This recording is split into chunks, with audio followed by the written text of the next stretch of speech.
Hi, chào mọi người đến với kênh YouTube Nhi ở đây. Hiện tại thì Nhi đang ở một thành phố nhỏ nhỏ của Malaysia.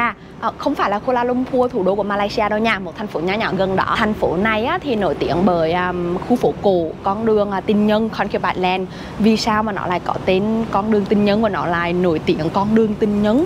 Thì mọi người nhớ follow kênh YouTube Nhi ở đây, Nhi sẽ kể cho mọi người nghe. Còn có thêm một cái nữa, mọi người có biết cái brand này không? Đấy, mọi người thấy rất là quen thuộc đúng không? Mọi người đi siêu thị hay là cửa hàng tạp hóa thường sẽ có những cái cà phê sữa này. Thì đây, thành phố này là nơi cha sinh mẹ đẻ, là cái vùng đất mà đã khai sinh ra cái món nước này đấy, một cái brand rất là nổi tiếng này đấy. Nhi đang đi bộ tới một quán cà phê rất là nổi tiếng ở đấy. Khi mà tới quán cà phê này rồi thì mọi người sẽ biết vì sao mà nó nổi tiếng. Tại vì chắc chắn là mọi người cũng có thể biết được cái thương hiệu cà phê sữa này. Cái máy của tôi. Trời ơi, mọi người phải biết là không phải là Nhi đang ở nhợp nhũa rồi mấy ngày chưa gội nha mọi người. Cái máy này là do mồ hôi chảy á, xong rồi nó bí bít như thế này luôn. Trời ơi. Hiện tại bây giờ là 4 giờ rưỡi chiều 4 giờ rưỡi chiều mà trời rất là nặng luôn, rất là nóng luôn ấy. Nhi tra điện thoại thì nó là 35 độ, 4 giờ rưỡi chiều và 35 độ C. Mà đấy là chưa nặng nha. Nó hiện á là cloud, tức là trời nhiều mây á, chứ không phải là trời nặng luôn á. Ok, I'm fine. Đi du lịch á, trời không mưa là đã may lắm luôn rồi đó. Tiết trời Ipoh thời gian này á thì dù nắng nóng nhưng mà vẫn xinh lắm luôn á mọi người. Ipoh là một thành phố cổ với không khí rất là nhẹ nhàng và chậm rãi như Huế mình vậy á. Ipoh cũng là một thủ phủ du lịch bởi cấu trúc địa lý rất là độc đáo luôn. Khi mà mọi người tới Ipoh, mọi người sẽ thấy đồi núi đá vôi này, hang động tự nhiên này, rồi sông suối rất là hữu tình. Rồi, cuối cùng cũng đã tới quán cà phê mà Nhi muốn giới thiệu về mọi người rồi. Đây là Old Town White Coffee. Tất nhiên là Nhi phải order một ly Old Town White Coffee truyền thống rồi đúng không? Khi mà mọi người tới Ipoh hay là tới Kuala Lumpur hay là tới cả Malaysia luôn thì mọi người sẽ thấy những quán cà phê thương hiệu này hoài luôn á. Tại vì đây là một brand rất là lớn luôn á mọi người. Cái menu rất là xinh luôn nha. Ở đây có những cái thông tin giới thiệu nè. Old Town White Coffee được coi là một di sản ở Malaysia mọi người. Cà phê thương hiệu này thì được xuất khẩu sang 21 quốc gia trên toàn thế giới cho đến hiện nay. Và thương hiệu này đã mang di sản văn hóa Malaysia ra khắp quốc tế luôn. Menu ở đây thì rất là đa dạng luôn. Từ món nước này, món ăn nhẹ, món ăn cho các bữa chính, rồi có món tráng miệng luôn.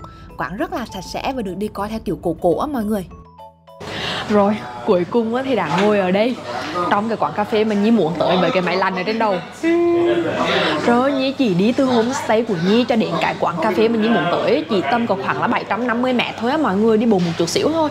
Nhưng mà Nhi cảm giác giống như Nhi đã cuốc bộ 3 đến 4 km rồi á, tại vì nó rất là nóng. Nhi là đi vào buổi chiều ta nha, là 4 giờ rưỡi chiều mà cái nhiệt độ là tầm có khoảng là 35 độ C á, và rất là nóng luôn á. Bây giờ mãi đẹp rồi thấy chưa nè, mãi đẹp rồi thấy chưa, còn bữa nãy hơn cái mãi giống như là 4-5 ngày chưa gội đầu á. Nhi đã order xong xuôi hết trơn rồi. Thì cái quán cà phê mà Nhi muốn giới thiệu với mọi người là một quán cà phê rất là nổi tiếng. Đây, Old Town White Coffee. Mọi người có thấy cái brand cà phê này đấy, khi mà mọi người đi tới những cái quán tạp hóa hoặc là mọi người tới siêu thị thì mọi người sẽ thấy cái quán cà phê, những cái gói cà phê rất là nhiều của thương hiệu này. Thì đây chính là nơi chôn rau cắt rốn đúng không ta? Nơi cha sinh mẹ đẻ của nó. Thương hiệu cà phê này là cái thương hiệu mà đã mang cà phê của Malaysia ra khắp thế giới luôn. Nó được phân phối trên rất là nhiều quốc gia và cái danh tiếng của nó cũng rất là xịn sò nữa. Người Việt mình cũng biết mà. Và nếu như mọi người tới Ipoh hoặc là tới Malaysia đi du lịch ấy, thì mọi người có thể mua những cái gói trà hoặc là gói cà phê của Old Town White Coffee này về để mà tặng cho người thân. Thì kể về cái câu chuyện đằng sau kiểu như là nguồn gốc lịch sử của Old Town White Coffee á, thì là một câu chuyện khá là thú vị. Thì hồi xưa thì khi mà Ipoh là thuộc địa của Anh á, thì cái cà phê đắng của người phương Tây ấy, nó không hợp với người dân bản địa ở đây. Người dân địa phương ở đây họ cảm giác là nó rất là đắng, rất là khó uống. Ở Ipoh thì tầm 70% dân cư của Ipoh là người Trung. Ở bên đây gọi là Chinese Malaysian, tại vì dân số của Malaysia thì đa phần chiếm một phần khá là lớn là người Trung. Thì người Hải Nam hồi xưa đã di cư tới Malaysia, tới Ipoh, và họ thấy cái thức uống cà phê đấy nó khá là đậm, nó chỉ hợp với người phương Tây, không hợp với người dân địa phương ở đây, cho nên là người Hải Nam đã phá chế, đã sáng tạo ra một cái món thức uống.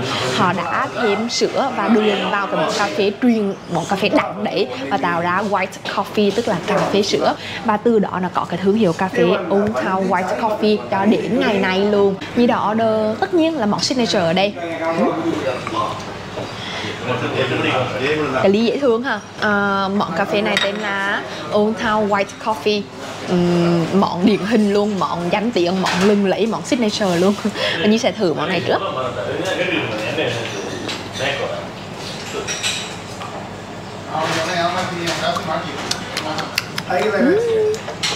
Nhi keo nóng để mà Nhi có thể thưởng thức được đậm đà cái hương vị của nó. Và bên nếu như mà keo lạnh á, thì có đá vào thì nó hơi lọc, nó tan ra thì cái mùi vị nó sẽ nhạt bớt đi. Nhưng mà khi mà Nhi uống thì Nhi cảm giác cái mùi cà phê rất là đậm nha, kiểu như không phải cà phê sữa mà cái mùi sữa rất là nồng lâu không, mùi cà phê vẫn rất là đậm, hơi ngọt ngọt một chút xíu, không có đắng và ít mùi sữa lắm cơ. Không biết vì sao nữa nhưng mà Nhi lại cảm nhận rất là ít mùi sữa, chỉ có mùi cà phê thôi, nhưng mà lại ngọt vừa vừa nha, chứ không phải là ngọt gắt hay là ngọt kiểu cà phê sữa Việt Nam của mình đâu, không phải là kiểu mà bỏ rất là nhiều sữa đặc ở bên trong. Như sẽ kể cho mọi người nghe một câu chuyện. Bên Malaysia khi mà họ uống cà phê sữa, mọi người họ sẽ bỏ rất là ít sữa tươi hoặc là sữa đặc, kiểu như họ chỉ bỏ một ít thôi. Rồi khi mà Nhi pha cà phê sữa ấy, thì Nhi là bỏ rất là nhiều sữa đặc. Ủa như Việt Nam mình hay uống cà phê sữa là bỏ rất là nhiều sữa đặc mà, đúng không? Nhi không uống được đen nha, không uống được black coffee, chỉ uống được cà phê sữa thì gọi như là bạc xỉu. Thì bỏ rất là nhiều sữa. Thì người Việt mình hay uống như vậy mà rất là bình thường luôn. Nhưng mà kiểu như người Malay ở bên này họ cảm giác họ cảm giác hơi là kỳ, họ kiểu như rất là ngạc nhiên, họ nói với như là sao mày bỏ nhiều sữa vậy? Xong như bình thường mà. Đậm á. Nhi nghĩ là nhìn cái màu mọi người cũng biết là nó đậm rồi đúng không? Đấy. Ngoài ra thì Nhi cũng có order thêm một cái nữa, đó là toast, kiểu như là bánh sandwich, xong rồi họ bỏ bơ, có trứng không ta? Nói chung là bơ đậu với là bơ vàng. Xong rồi họ nướng lên kiểu như khá là giòn ấy.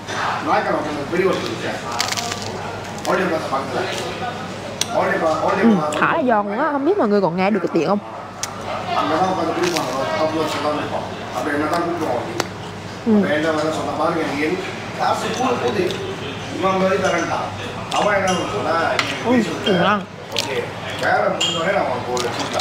Cái màu nấu này á không phải là giá bị chảy đâu nha mọi người.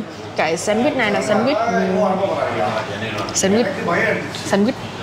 sandwich mà làm bằng ủa sao tự nhiên quên vậy?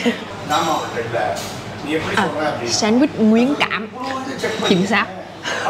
Sandwich nguyên cảm, không phải là sandwich trắng của mình ấy.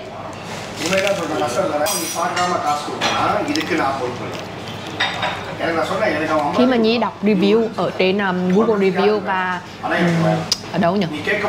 Nhi thường hay đọc review ở Google Review với là TripAdvisor, thì Nhi thấy họ review cả toast ở đây rất là ngon. Những cái giống như này nè, có rất là nhiều loại toast ở đây nha, nên mọi người có thể thử một trong những cái loại đấy. Nhi chọn loại toast mà có đậu phụng với là bơ ở bên trong, Nhi thấy khá là ngon, cũng không có bị khô lắm đâu, khá là giòn.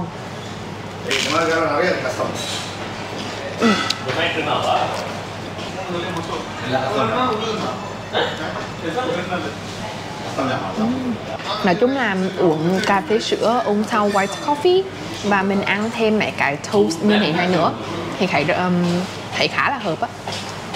Chậm.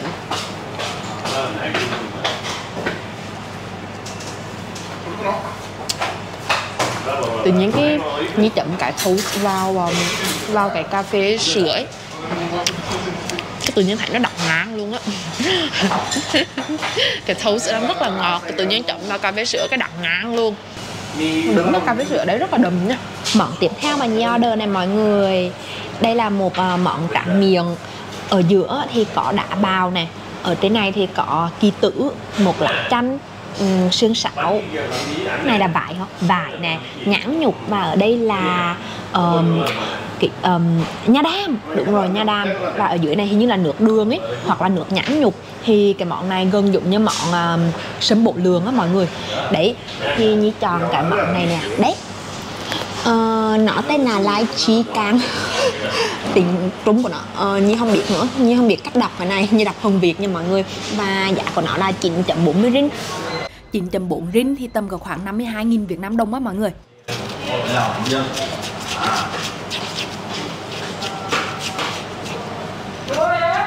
Ủa rồi cho lạc chanh rồi bây giờ sao? Không lẽ mình vắt vô hả? Hay là để dày cho nó đẹp ta? Ủa vậy chứ cho lạc chanh rồi sao? Sao vậy trời? Mọi người nghĩ là lạc chanh này là nên vắt vô, hay là mình nên dầm ra, hay là mình chỉ nên để nó như vậy thôi? Y chang sâm bổ lường ở Việt Nam mình luôn á mọi người.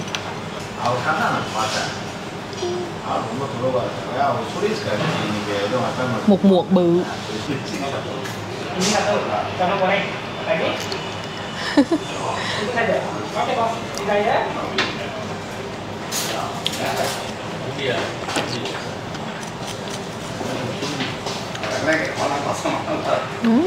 Ngon quá. Không bị ngọt, không bị ngọt gắt quá, nhưng mà vẫn có cái vị ngọt của nhãn nhục với là vải. Nhưng mà Nhi thích nhất là kỳ tử á.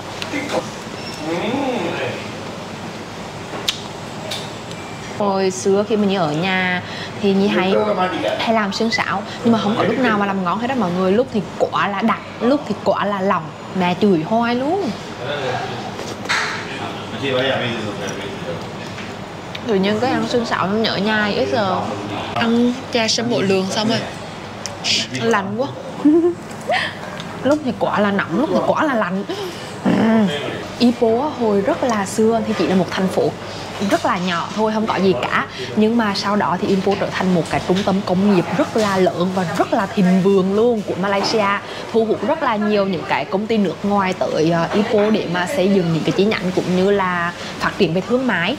Thì vì sao? Vì những cái mỏ thiếc khổng lồ, những mỏ thiếc khổng lồ nha. Điều quan trọng phải nói từng chữ. Thì nhờ những cái mỏ thiếc khổng lồ đấy cho nên Ipoh mới trở nên càng ngày càng giàu có, càng ngày càng thịnh vượng và trở thành một cái gọi là một cái trung tâm, từng là một cái trung tâm hành chính rất là lớn của Malaysia thời đó luôn. Tất nhiên là những gì mà tạo hóa và thiên nhiên ban tặng của mình đó, khi mình khai thác nó sẽ dần dần bị cạn kiệt, đúng không? Thì Ipoh cũng như vậy, những cái mỏ thiếc đã cạn kiệt và Ipoh trở thành một nơi khá là gọi là hoang tàn á, và không bị tụt dốc á, không còn thịnh vượng như trước nữa. Nhưng mà may mắn, rất là may mắn, Ipoh đã được phát triển và đã được xây dựng trên lĩnh vực du lịch, tức là phát triển đi theo cái hướng là xây dựng Ipoh như là một cái thành phố thu hút khách du lịch trong và ngoài nước. Giống như Dubai này mọi người. Dubai rất là may mắn nhờ những cái mỏ dầu của tạo hóa ban tặng, đúng không? Nhưng mà Dubai biết rằng những cái mỏ dầu đấy nó sẽ cạn kiệt ở trong tương lai mà thôi. Cho nên là Dubai đã rất là sớm xây dựng và phát triển trở thành một điểm du lịch nổi tiếng, và đặc biệt là nhắm vào cái đối tượng xa xỉ, nhắm vào những cái đối tượng khách hàng như tiên, kiểu thích chi đấy. Và hiện tại Dubai giàu có không phải là nhờ những cái mỏ dầu, hiện tại Dubai giàu có nhờ du lịch và thương mại. Cho nên như thấy đầu tư vào du lịch là một cái đầu tư rất là sáng suốt đối với những cái đất nước mà được thiên nhiên ưu đãi cho nguồn tài nguyên, và chắc chắn nguồn tài nguyên đấy nó sẽ cạn kiệt trong tương lai. Đối với Nhi thì đầu tư vào du lịch là một cái gì đấy khá là cần thiết. Chắc chắn du lịch khi mà được đầu tư quá là nhiều thì nó sẽ dẫn đến một vài những cái hậu quả không mong muốn. Tất nhiên rồi, bất cứ một cái gì đấy khi mà nó phát triển lên cũng có những cái lợi, những cái hại hết đó. Nhưng mà đầu tư vào du lịch đúng cách là một cái gọi là một cái phương thức, một cái chính sách rất là hiệu quả và rất là xứng đáng để mà phát triển một đất nước cũng như là phát triển một cái thành phố nhất định đó. Đấy, ngồi huyền thuyền nãy giờ cũng quá trời rồi, bây giờ thì ra tính tiền thôi nè. Mọi người có thấy cái đồ trang trí màu xanh lá cây và màu vàng treo ở trên trần nhà không? Đây là biểu tượng tượng của tháng lễ Ramadan. Ramadan được xem là tháng lễ linh thiêng nhất đối với người Hồi giáo và đây cũng là Tết của người Hồi giáo luôn. Vật trang trí và mọi người nhìn thấy là biểu tượng của tháng Ramadan, gọi là ketupat, là bánh gạo được gói trong một cái hộp hình kim cương làm bằng lá cọ dệt đó mọi người. Nhìn quá thì gần giống như cả bánh trứng của mình á. Hôm nay là ngày đầu tiên Nhi ở Ipoh nên Nhi sẽ dành thời gian đi dạo nhiều một chút. Tối nay thì mình sẽ ăn tối bằng món cơm gà Ipoh rất là nổi tiếng và ăn tráng miệng ở Dessert Street rất là đông đúc, được recommend bởi người dân địa phương nơi đây luôn. Mọi người nhớ đón xem video vào 7 giờ tối Chủ nhật tuần sau nhé.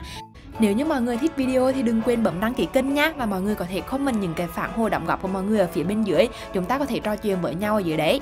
Nếu mọi người chưa xem video Huế, Nhi ăn chi rửa, nem lùi, bún thịt nướng với nước chấm gia truyền trữ danh xứ Kim Long thì mọi người click vào video này để tiếp tục cùng Nhi đi chơi nhé. Bye bye!